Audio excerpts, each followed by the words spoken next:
وراثت تقسیم نہ ہوئی اور کوئی وارث فوت ہو گیا تو اب اس فوت شدہ کو حصہ ملے گا، اور اگر ہاں تو حصہ کس کو ملے گا؟ وراثت کے علم میں اس مسئلے کو مناسخہ کہا جاتا ہے۔ اچھا، یعنی کسی کا انتقال ہوا اور وراثت تقسیم نہیں ہوئی اور وارث کا انتقال ہو گیا، تو اب یہ ظلم ہمارے معاشرے میں رائج ہے۔ اللہ تبارک و تعالیٰ نے تو واضح طور پر ارشاد فرمایا کہ ادھر کسی کا انتقال ہو ادھر آپ نے وراثت کی تقسیم پر فوکس کرنا ہے۔ صحیح۔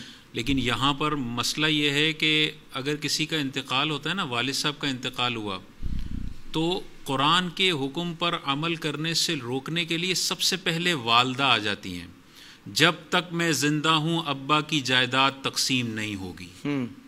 اب یہ جو آرڈر دے رہی ہے نا، یہ قرآن کے مقابلے میں ایک آرڈر ہے۔ اللہ نے فرمایا باپ مرتا ہے فوراً جائیداد کی تقسیم ہوگی اور جس کا حق ہے اس تک پہنچایا جائے گا۔ صحیح۔ ماں اگر اس کو 10 سال تک روک رہی ہے، وہ 10 سال تک کسی کی حق تلفی کر رہی ہے، وہ پیسہ جو اس کو فائدہ پہنچا سکتا تھا وہ روک رہی ہے۔ اب اس قسم کے جو لوگ ہوتے ہیں نا، جو وراثت روک لیتے ہیں، اس میں پھر ہوتا یہ ہے کہ سارے بیٹے زندہ تھے، 3 سال بعد ایک بیٹا فوت ہو گیا۔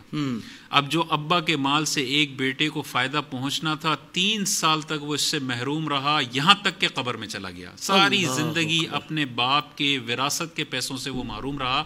کیوں محروم رہا؟ میرے زندہ رہنے تک ابا کی جائیداد تقسیم نہیں ہوگی۔ یہ سب دقیانوسی باتیں ہیں۔ قرآن کہہ رہا ہے جو مرے گا اس کی جائیداد فوری طور پر ڈسٹریبیوٹ کرنی ہے، اس میں تم نے لیت و لعل نہیں کرنا۔ اب اگر خدا نخواستہ نہیں کیا، ہمارے پاس تو ایسے مسئلے آتے ہیں نا، پر دادا کی جائیداد ہے، فلاں گاؤں کے اندر زمین ہے، ان کا بیٹا بھی فوت ہو گیا، ان کا بیٹا بھی فوت ہو گیا، اب پر پوتا آیا ہے کہ مفتی صاحب اب بتائیں کہ کیسے تقسیم ہوگی۔ اللہ اکبر۔ اتنے پیچیدہ مسائل آتے ہیں۔ اب اس کا پھر حل یہ ہوتا ہے کہ جو میت کے مرنے کے بعد مر گئے ان سب کو زندہ تصور کرو۔ اچھا، پہلے زندہ تصور کر کے ان کے حصے ان کو دو۔ صحیح۔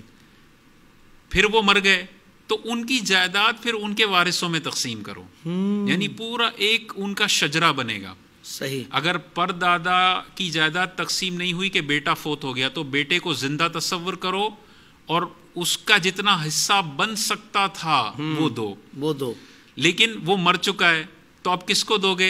ان کے وارثوں کو دو گے۔ ان کے وارثوں میں سے بھی کوئی مر گیا ہے تو پھر اس کو بھی زندہ تصور کرو اور اس کو دو، یہاں تک کہ ہوگا نا پھر ایسا۔ جی یعنی مثال کے طور پہ پر دادا کی وراثت تقسیم نہیں ہوئی اور بیٹا، ان کا جو بیٹا تھا وہ مر گیا، تو ہم اس کو زندہ تصور کریں گے، اور پر دادا کی جائیداد میں اس کے بیٹے کا جو مر گیا حصہ تھا 20 لاکھ، تو 20 لاکھ پہلے اس کو دیں گے۔ اب وہ تو نہیں ہے تو اس کے ورثہ میں یہ 20 لاکھ ڈسٹریبیوٹ کریں گے۔